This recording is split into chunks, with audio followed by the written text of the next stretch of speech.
Okay, so welcome everyone to today's lesson. We're going to be looking at an IELTS writing task 1 question for the academic exam, and we're going to be looking at a line graph.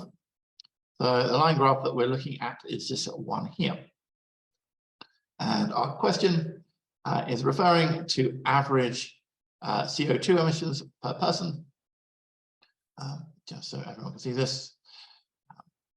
The chart illustrates average CO2 emissions per person in 4 European countries between 1975 and 2015. You will notice that you always get this. Summarize the information by selecting and reporting the main features, make comparisons where relevant. So you're going to have this, this expression is going to be in table questions, map questions, process questions. Are you always able to make comparisons in every one of these questions?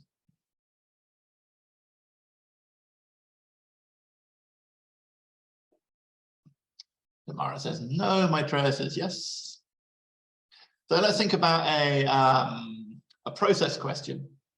Are you always going to be able to make comparisons in a process question?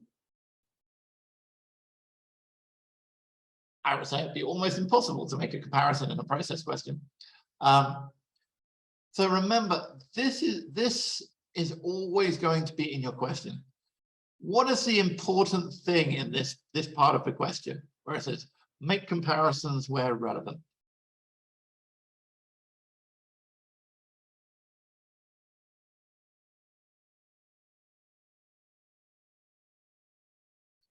Which word is really important in the expression, make comparisons where relevant? Gabby, excellent. Yeah, where relevant. Exactly. So it doesn't mean we need to make loads and loads and loads of comparisons. Some charts are going to be designed to be quite comparative. Some graphs are not going to be very comparative. So this is something we're going to look at. I just want you to get this in your head because I see so many students for every single type of question they get, they're trying to make comparisons of absolutely everything. You don't need to unless it is relevant. So we've got to remember that. And yeah, we want to be writing 150 words. For all academic task 1 questions, what is the structure?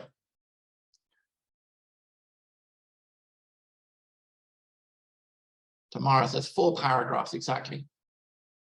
Always, always, always. Doesn't matter if you're writing a line graph, if you're going to write a bar chart, if you're doing a map question, it's always going to be 4 paragraphs. So if we've got 4 paragraphs, what are the 4 paragraphs? Because they're always going to be the same.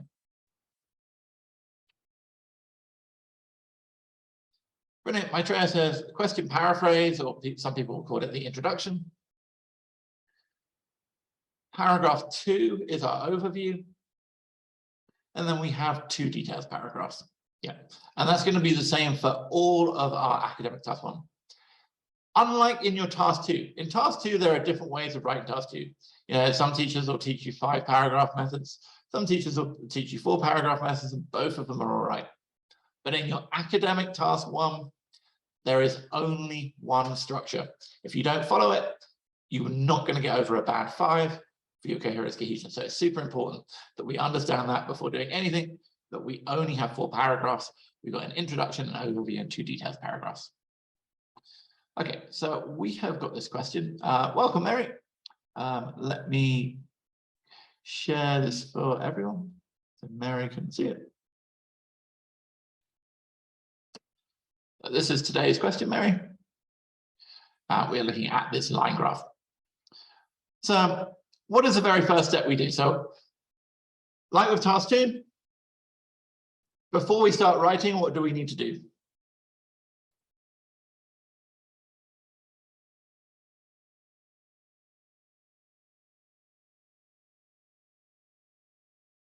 Tamara says question analysis. Exactly. We've got to understand the question. Super important.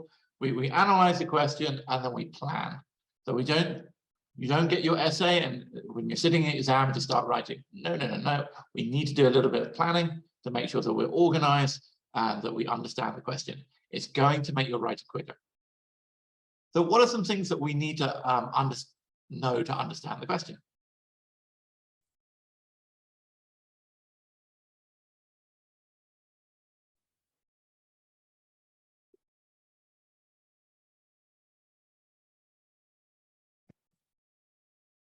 Tamara says measurements. Yeah, measurements, very, very important.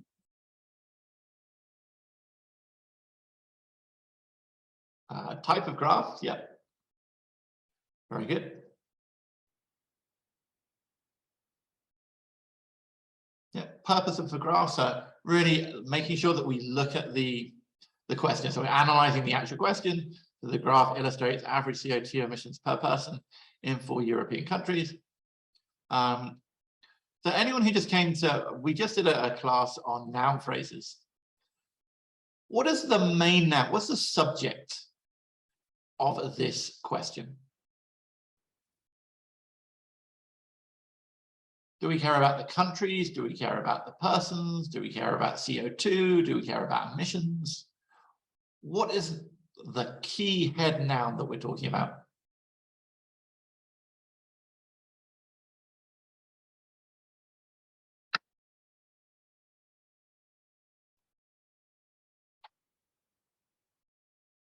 Good. So Tamara was saying CO2 emissions. Tamara said emissions.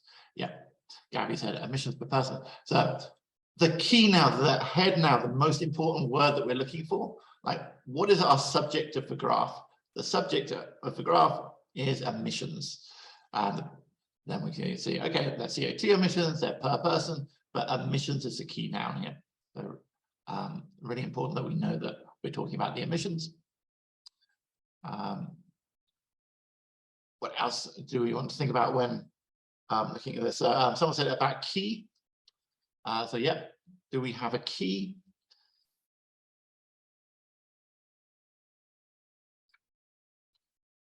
Gabby, and this is really, really important. Well done. Is it over time? Because some graphs are going to be over time, and some graphs are going to be a bit more compare and contrast. So with this question, if it's over time, are we going to do a lot of comparing and contrasting?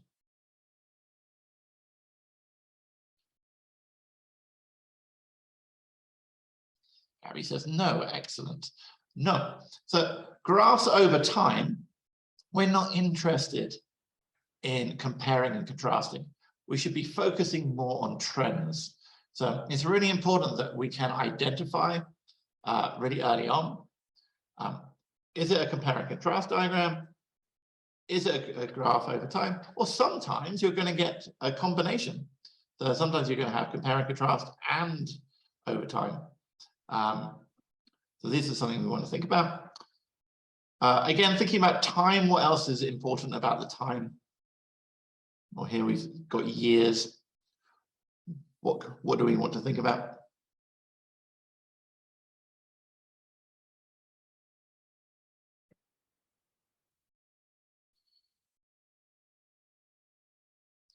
Why are years important? Especially this final year, 2015.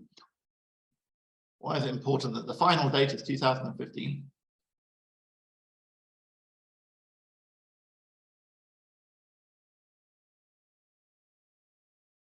Okay, so many were saying increase or decrease. Yeah, we're going to look at that a bit more. I keep saying many because Dennis has it increased or decreased. That we're going to look at in the key features. But definitely it's going to be important when analyzing this graph.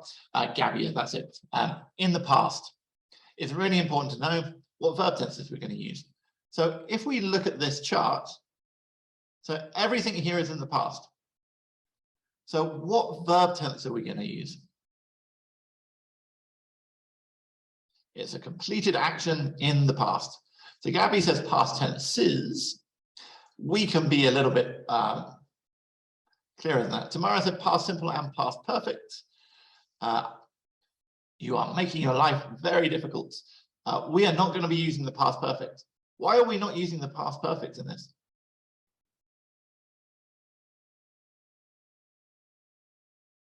What does the past perfect do? Or present perfect? So Tamara says it's complicated. No, we're not using it because it's complicated. If we're looking at, say, present perfect, you're comparing something in the past and now, but there's nothing in this graph talking about now. So we shouldn't be comparing the past to now. Or present perfect, the other rules would be it's an activity that's recently finished, but there's no activity that's recently finished. So everything we're going to be talking about is a completed action in the past. Therefore, we're using past simple. This is important just so, because a lot of students try and force verb tenses in. They're like, oh, I want to use this verb tense. I want to use this verb tense. You use appropriate verb tenses. In this, your only appropriate verb tense throughout the entire essay is going to be past simple, because you're talking about completed actions in the past. So it has nothing to do with other tenses that are complicated. It's to do with this is the appropriate tense. Sometimes, let's say you get a map question, and you'll have a village in the past and the village now. They've designed that question for a reason. That question, they want you to talk about present perfect, because you're comparing the past with the present. So it's really important at the beginning to analyze, what are they asking me to do with the grammar? And here they're just saying, okay, past simple. That's all they care about for your verb tenses. There might be other things that you can do which are grammatically advanced, but the verb tense, we just need to be using the past simple. Okay, so these are the main things we want to look at. So type of chart we have today, what? Brilliant, yeah, line graph.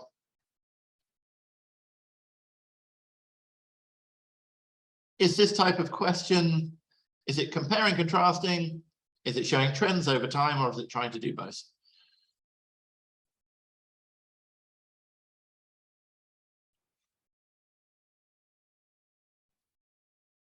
So this is just a simple trends over time. We don't need to do anything else. It's not a compare and contrast diagram. Your compare and contrast diagrams are more likely to be tables or pie charts.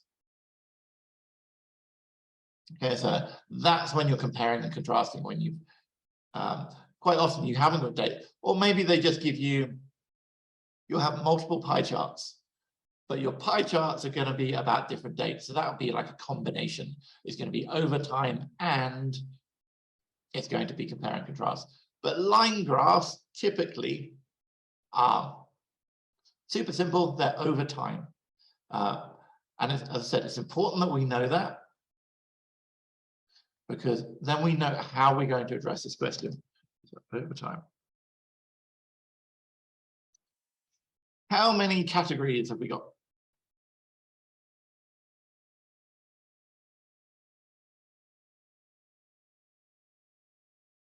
Yeah, we've got our countries. We're looking here. We've got 4.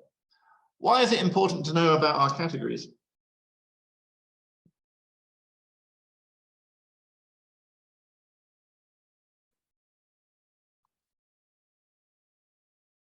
What part of the essay is that going to be important with later?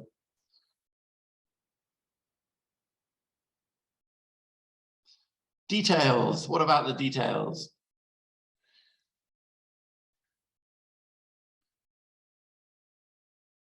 Aha, brilliant, Tamara, brilliant, yeah. Division into 2. So remember, it's grouping.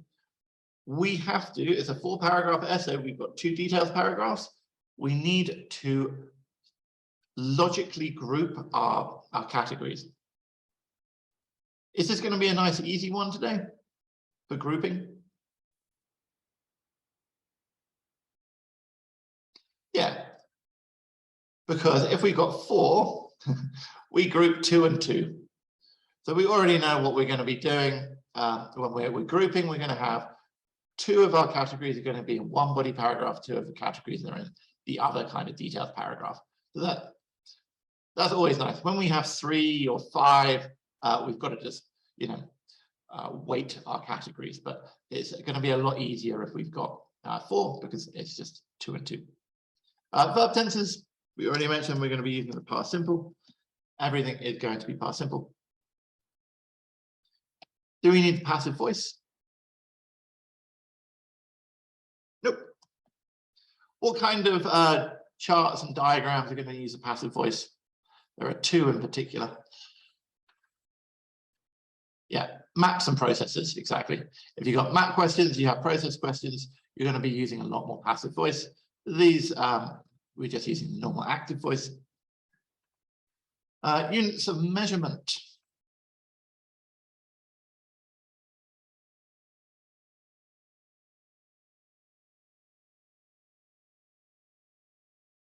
What is our unit of measurement here? Brilliant, Denise. Yep, metric tons. Tamara said metric in tons. So here we wouldn't put the preposition. So what is our, if we look at metric tons, ton is our main noun and metric is our pre-modifier. The metric is describing what type of tons. So yeah, we've got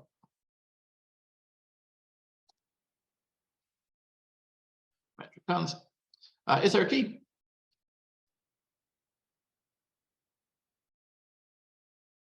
Yes. So our key is telling us about the countries.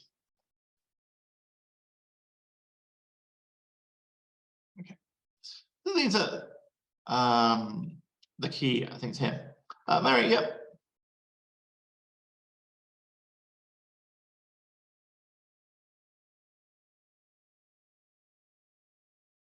Okay, so let's have a look at our next stage. So once we've analyzed the question, what do we want to think of first?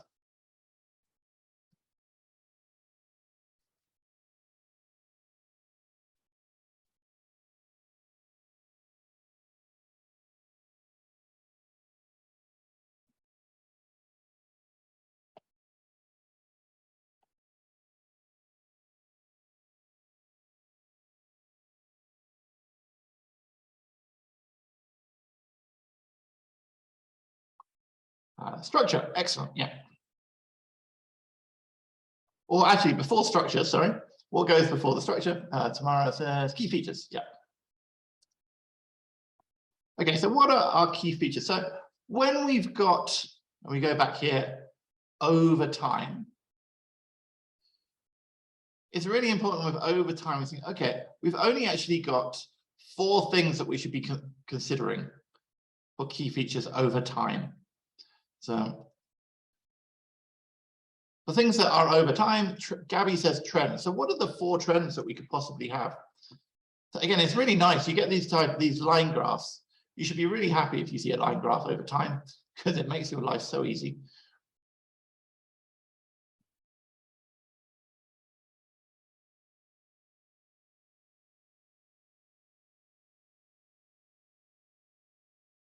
So what are the possible trends in a line graph? So don't worry about this one in particular. Just give me the 4 different trends. So Gabby said increase, brilliant.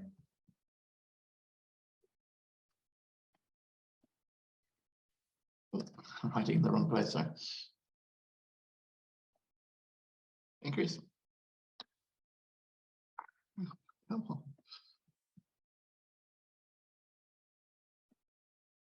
Decrease. My trend excellent yet stable.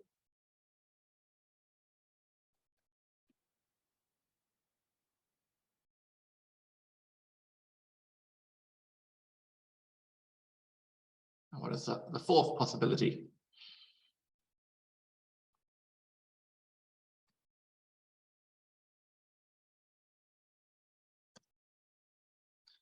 Fluctuate, yeah.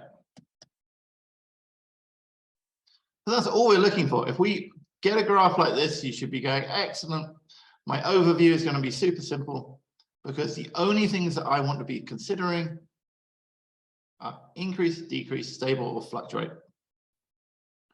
Now, over time, remember, key features, we never have details. Never thinking about details. Now, this question in particular should be easy because how many categories? 4. And how many key features am I allowed maximum?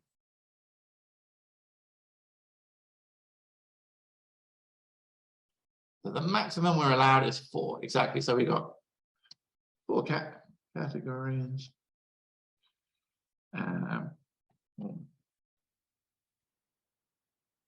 Four key features. So how many key features for each category?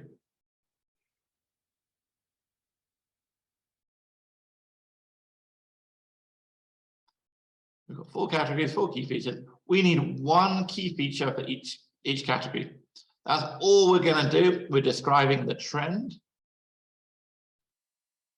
for all of these. So we're going to describe the trend of France, describe the trend of Norway, describe the trend of Spain, describe the trend of Greece.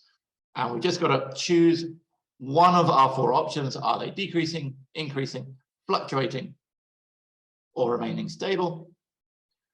So let's have a look at our first category here. We've got France. How we look at key trends. We look at the beginning of a period and we look at the end of a period. And we draw a line. That is a trend. So this trend is pretty clear.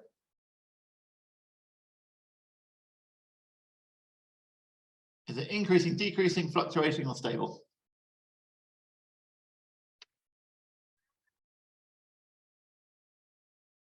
Yeah, decrease. So France.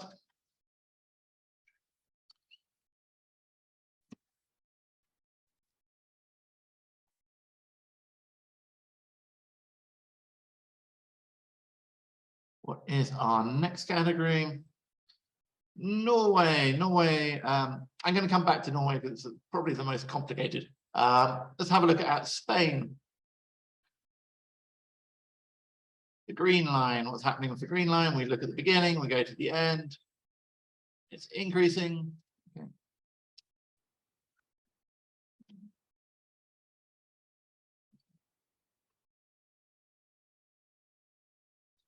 Greece, we look at the start, we look at the finish.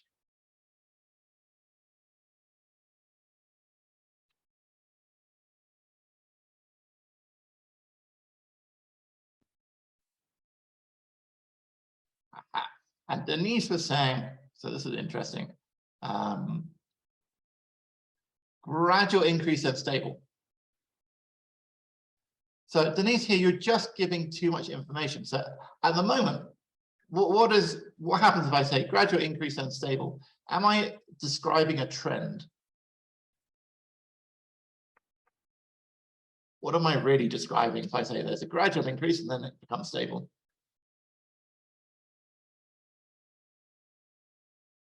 Tamara says detail, exactly. Detail. We don't want any details in our overviews. We just look for trends. Okay, so it makes our life so easy for this type of question. So if we look at this, Greece increases, Spain increases. Don't worry about that it increased quickly, then it increased a little bit less quickly, and then it became stable. We're looking at trends. So to look for trends, you look at the start, we look at the end. So going by what I just said, what is the trend for Norway? We look at the start, we look at the end.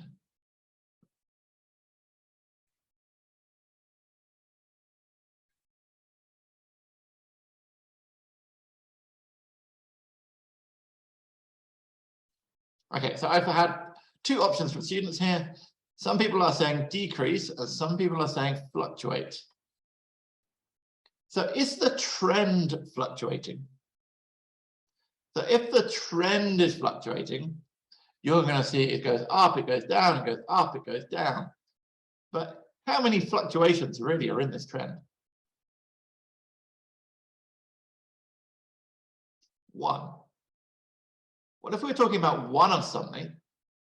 That's a detail. We want to look at the trend. You look at the start, you look at the end,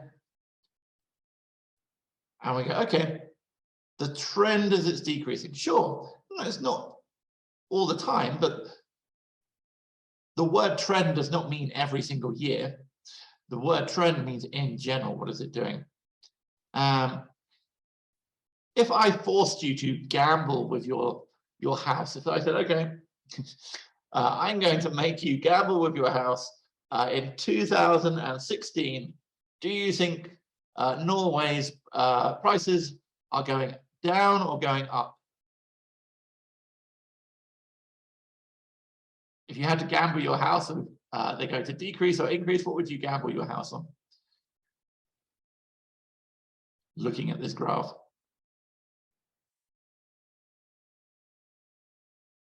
Decrease, yeah. If I had to gamble my house on what's going to happen the next year, I'm going to say, well, looking at this, it's going in. It may not, but if I've got to make an educated guess, it's going to continue to do this. And this is a really good way of thinking about fluctuations. If I ask you that question, you've got to gamble your house, and you go, I have no idea.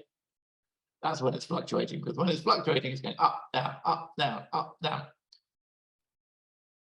They make it super clear in IELTS when you have fluctuating data. Like, it's normally really extremely fluctuating in your academic task one. So here, this is definitely decreasing.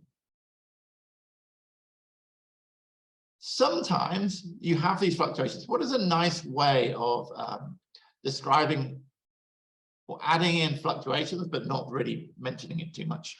So let's say Norway.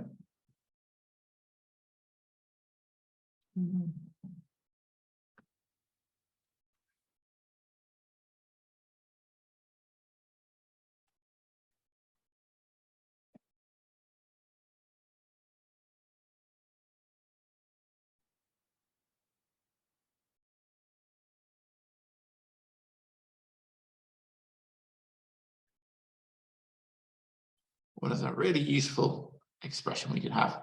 Norway decreased.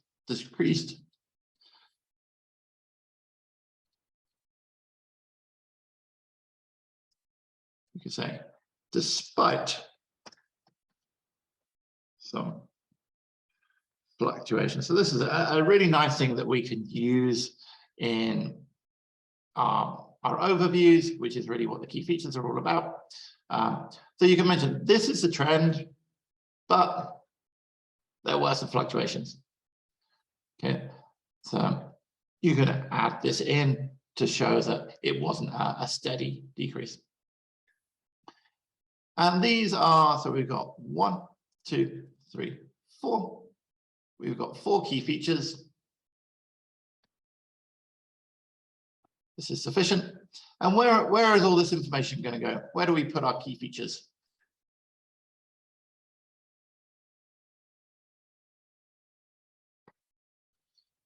Great, yeah. Gabby, Tamara, yeah, same. The overview, you're putting it in your second body paragraph. It goes in your overview. Yeah, exactly. Do we need to report trends in our details paragraphs?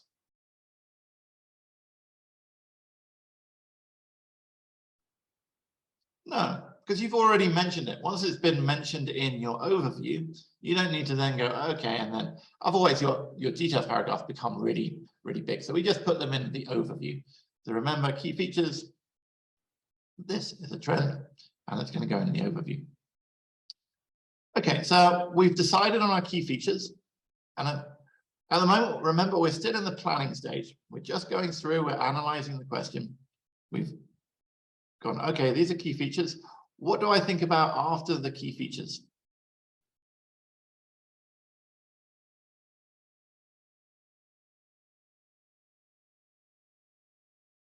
Tamara says structure. Exactly. So we don't get to the paraphrase yet, Maitra. We need the structure. Okay, and then we start writing. So this is the final step in our planning. So all of this planning needs to be done before we start writing. So introduction, fine. Overview, we know we're going to report these key features that we've mentioned. So that bit's already done. You've got 2 details paragraphs. Now let's have a look at our trends. So we've got 4 categories, 2 details paragraphs. So we know we're going to put 2 and 2. What is the most logical way of grouping this data?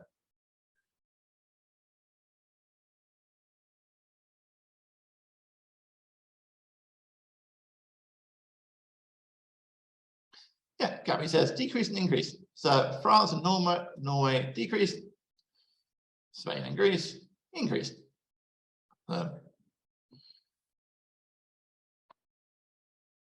Which one do you think is probably going to be the best to put in detailed paragraph 1? So we're going to do increase and decrease. So France and Norway decrease, Spain and Greece increase.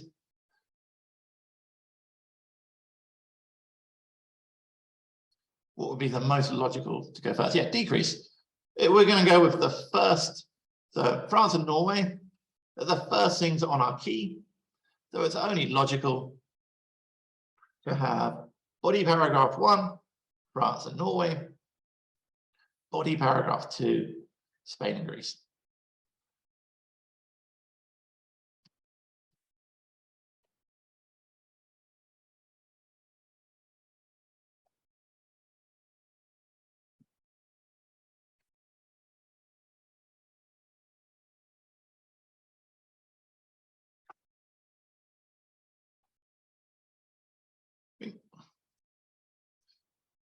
Sorry.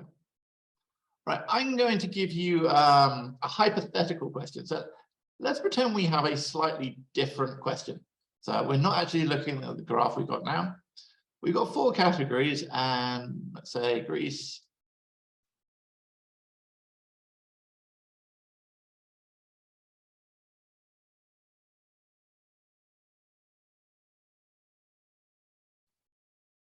So let's say we had a different question.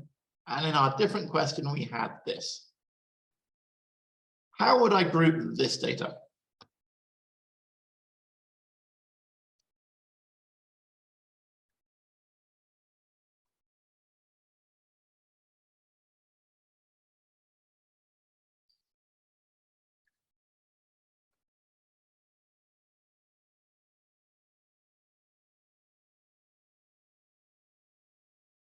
There is only one way to group this. This comes up a lot. Good. So a lot of people said this, yeah. We would put France plus Spain.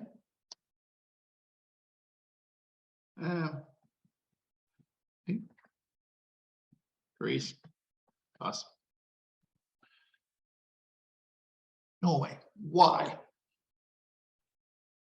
And it's all about Greece.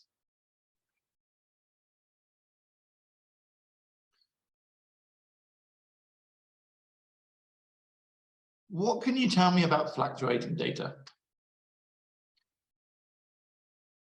Do we have to write more for categories that fluctuate or less for categories that fluctuate?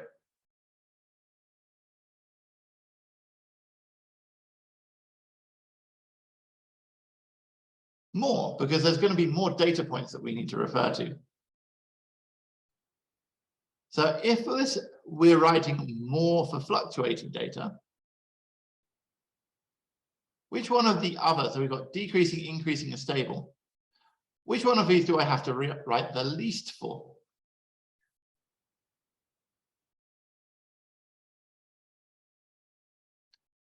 Stable data.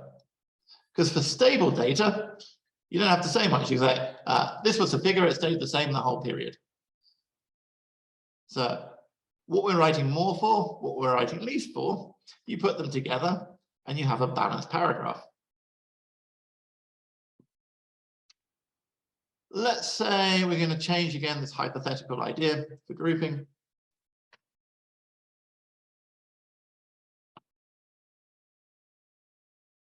This time we only have 3 categories. One of them fluctuates, one of them increases, and one of them decreases. Which one do you put on your own? So here we've got to have 2 categories in one body paragraph and 1 category in the other body paragraph.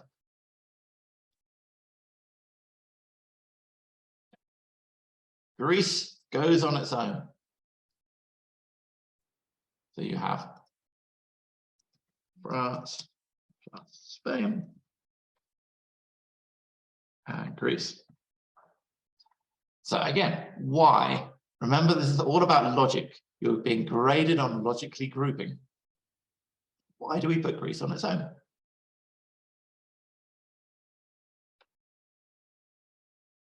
Excellent. Yeah, that makes sense because there's more details to write about. Exactly. This is what you're going to be remembering about fluctuating data. How about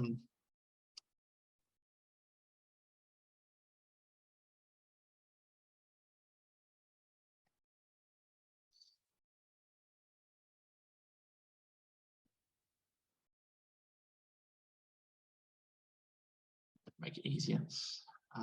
What's our one? Oh, yeah.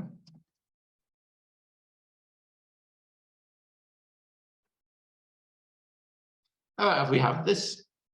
We've got 4 items of increasing data.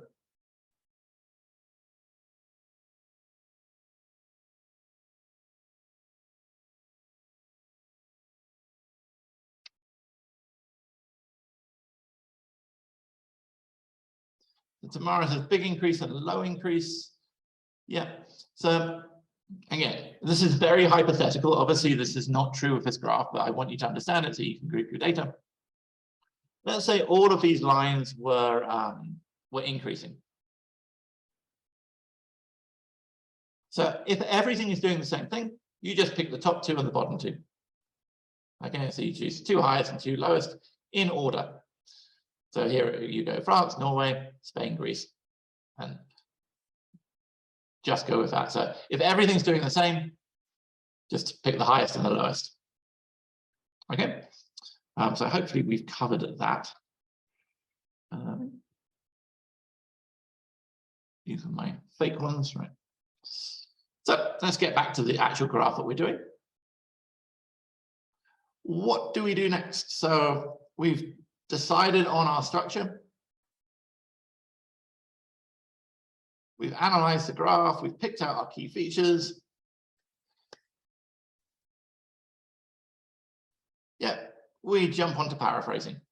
So we start the writing process now. So once we've got our structure, our grouping, we know exactly what we're going to do. We've got a logical structure. We go about paraphrase.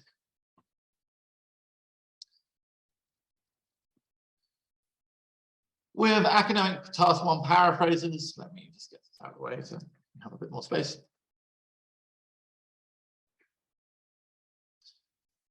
They generally tend to be a lot easier than task 2 paraphrases. It is a bit more of a case of just going through finding synonyms. So let's have a look at some common synonyms. Here we've got chart. We could use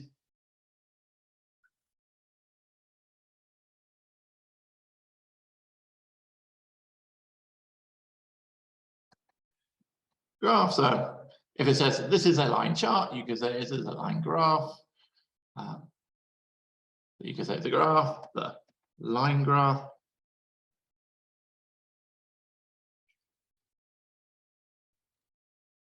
Illustrates.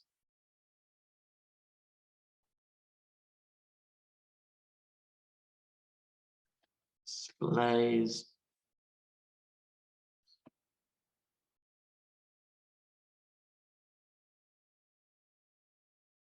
That shows. Depicts. Okay. Remember, we only need one of these. Provides information, you know.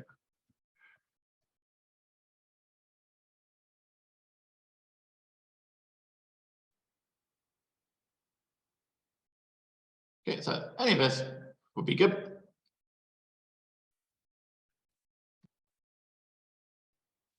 Average.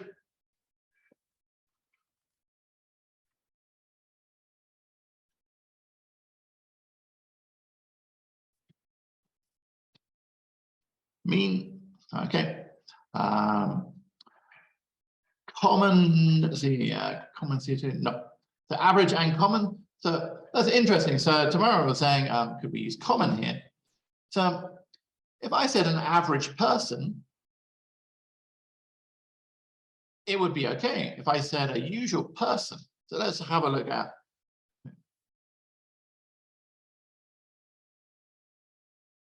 An average person would be a common person, a usual person. But we're not talking about people here. So be very careful with synonyms. that you're using a synonym that works in context. We're talking about average emissions. So we certainly don't want to say common emissions.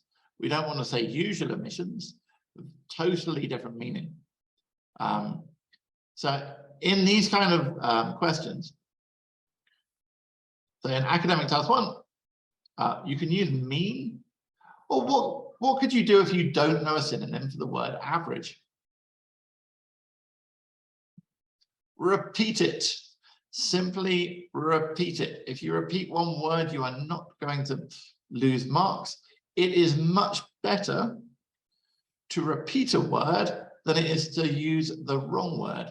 If you take a risk with your synonyms and the word you use is wrong, that is going to change your score. That's going to reduce your coherence cohesion score. So Tamara says, yeah, we could change structure. There's another thing that we could be doing here. CO2.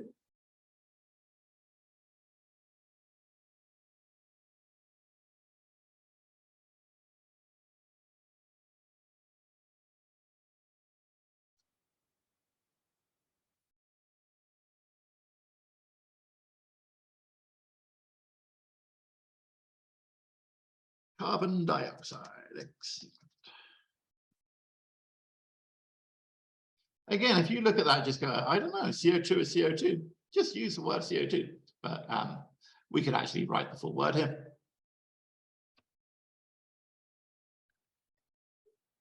Emissions.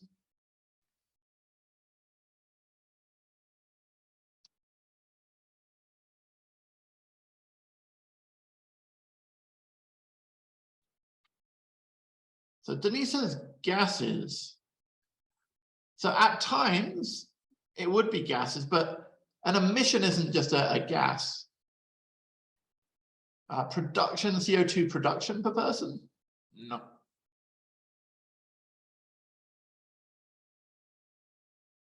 I would say this word's really difficult. Discharge is a lot better, Mary, but still it's an awkward collocation. CO2 discharges per person, substances per person, no. So if I'm looking at this and everyone here seems to be struggling, what are we going to do? And as Mary says, we copy. You're like, okay, no, an emission is an emission, okay? Use the original word, don't take risks. Per person.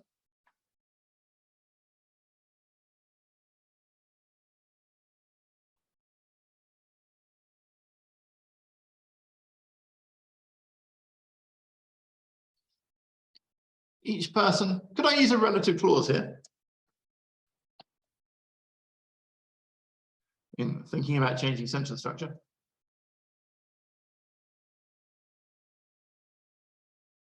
Tomorrow said per individual, that could kind of work.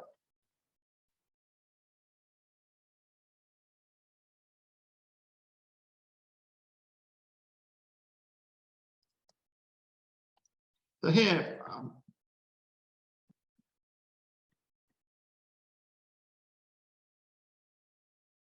maybe we could talk about the carbon dioxide emissions, which each person produces.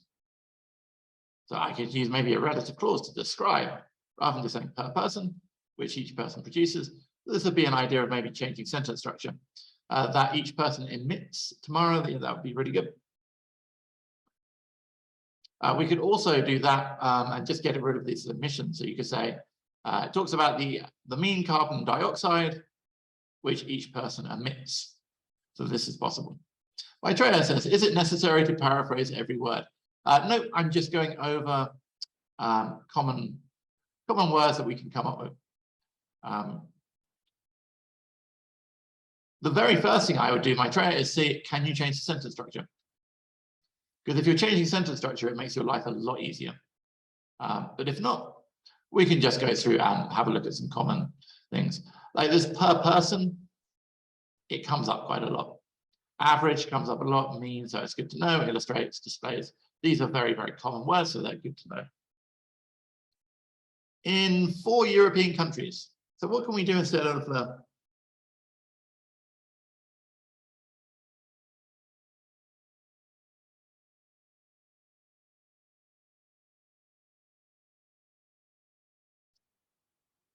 Tomorrow says list them. Yeah, marathon. Name them. Excellent. So France, Norway, Spain, and Greece.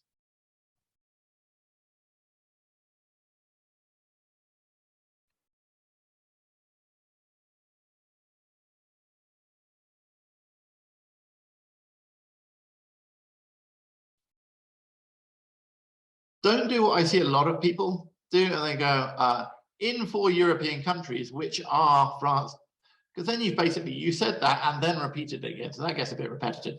So if you're going to do this technique of listing something, just list it. Don't mention this part again. Otherwise, your paraphrase just gets too long. Is this comma important?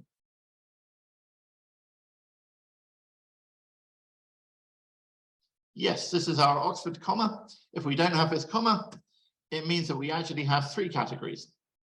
You have France, Norway, Spain, and Greece of 1 category. So it's really important to make sure that we separate all of our categories, put in our Oxford comma.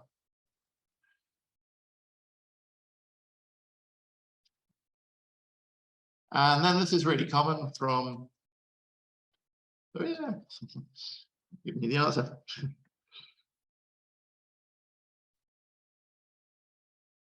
So if you have between and, you change it to from and to. Okay, so if you see this structure, we just change it to this structure.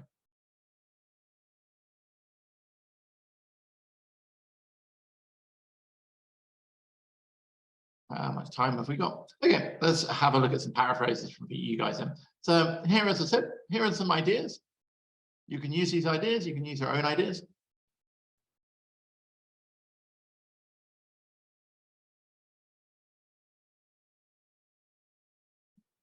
Make a bit of room. Actually, I'm hoping you guys can remember these because I'm going to start pasting. The line graph, and always check with how many there are. So obviously we only have 1 line graph, which is good. Displays the mean CO2 emissions in France, Norway, Spain, and Greece that each individual produced. Excellent. We are talking about the past, so we need to make sure that the tense is right. From 1975 to 2012. And like any time that we write a sentence in task 1, or any time that we write a paragraph, we have a paragraph, quickly check that all of your information is accurate. Who was this? Gabby, do a double check on this, make sure all of your data is accurate.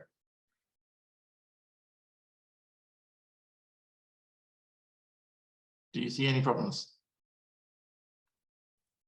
Because we all do it. 2015.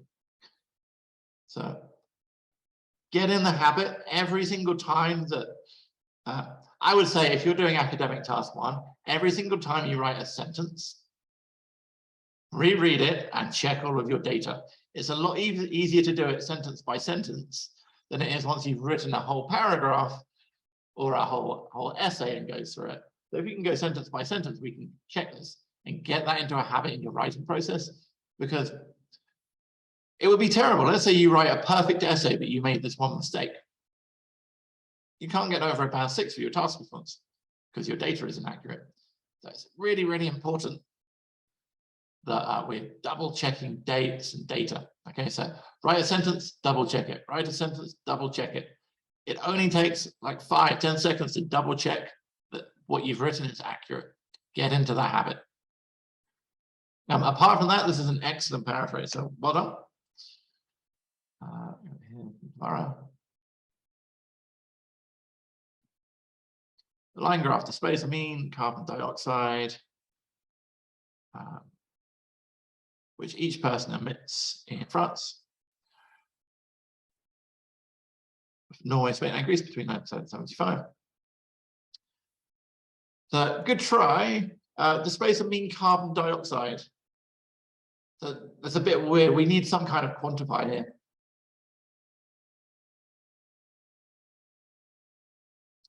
So here we can maybe say mean amount.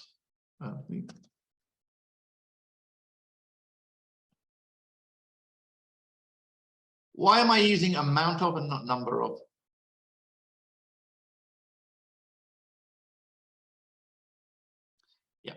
Carbon dioxide is uncountable. I don't have 1 carbon dioxide, 2.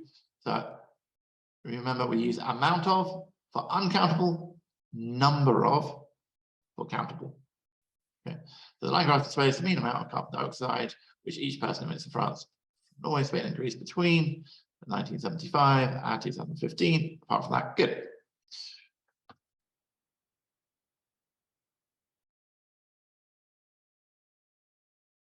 The line graph provides information on mean amount of carbon dioxide emissions, which each person produces from 1975 to 2015 in 4 European nations. Good.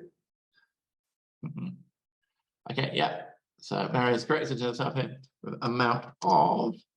Remember, if we have X of Y, what normally comes before this structure? X of Y, yeah, articles.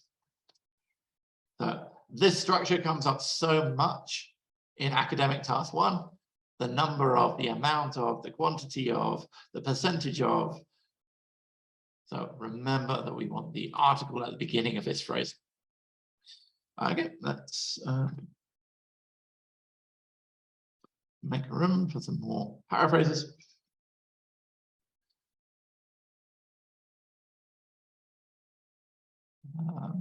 So I don't think I'll go to this.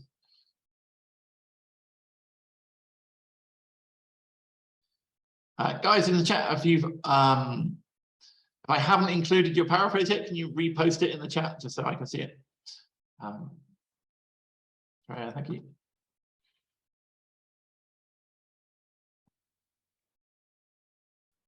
I just have a lot of comments, so they get lost. Right, the line graph shows the CO2 emissions in metric tons that each person produced on average. Lovely. This is a really nice way of changing this average TOC. Can't remember who. I think this is Marisol. Really nicely done. In France, Norway, Spain, and Greece from 75 to 2015. But this really nice, excellent paraphrase. A lovely way of changing this average CO2 emissions to turning it into a prepositional phrase. So well done.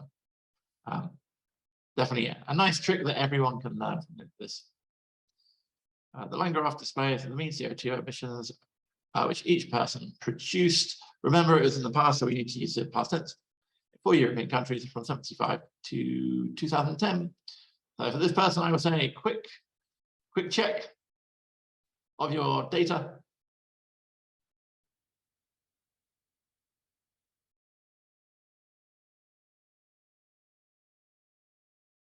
Yep, well done. Spotted it.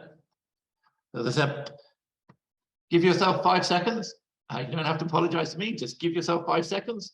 Get in the habit. If you write a sentence, 5 seconds after each sentence, check your data, because everyone does it. It doesn't matter. This has nothing to do with your English skill.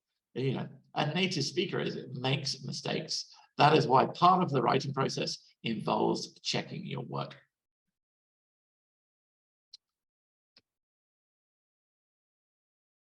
Okay, who have I not looked at?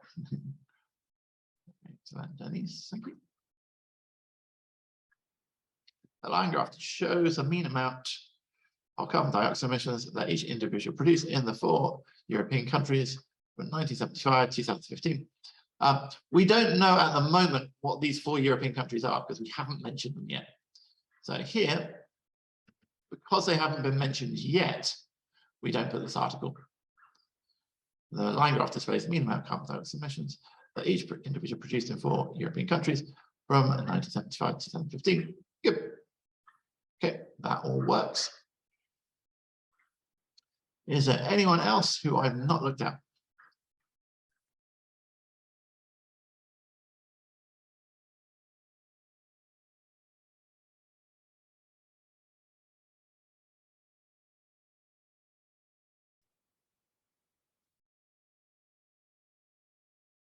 Nope. Okay. So, looking at time, that's where we are going.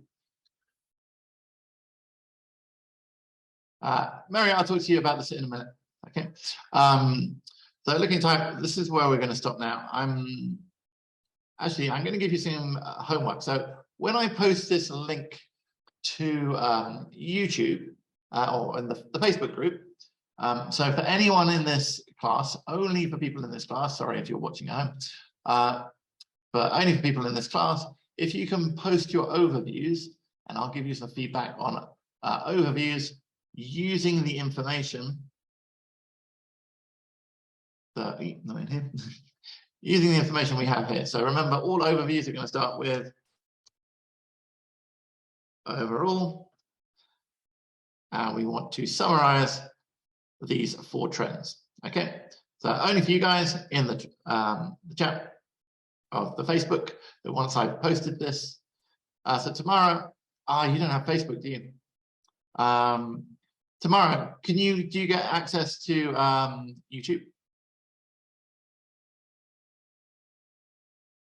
Yep, okay.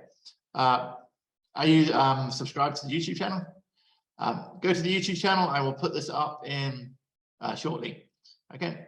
When you see the new AC Task 1 line graph, there's only one line graph that we have at the moment. Just post it in the chat of the YouTube, and I'll reply to you on there. Okay. Because I know you have issues with access. Okay. So thank you everyone who came along today. I hope you found that useful. Remember what we talked about with grouping data. Grouping data is so important because you don't group your data. Logically, you don't get above a band 5 for coherence cohesion. So the grouping data is really important. Not reporting trends in overviews, and thinking about the key things we want to think about when we are analyzing the question. So remember those steps for the planning stage. So you need to plan everything. Okay. So have a look at that. Good luck to everyone in the studies, and I will catch you all in the next video.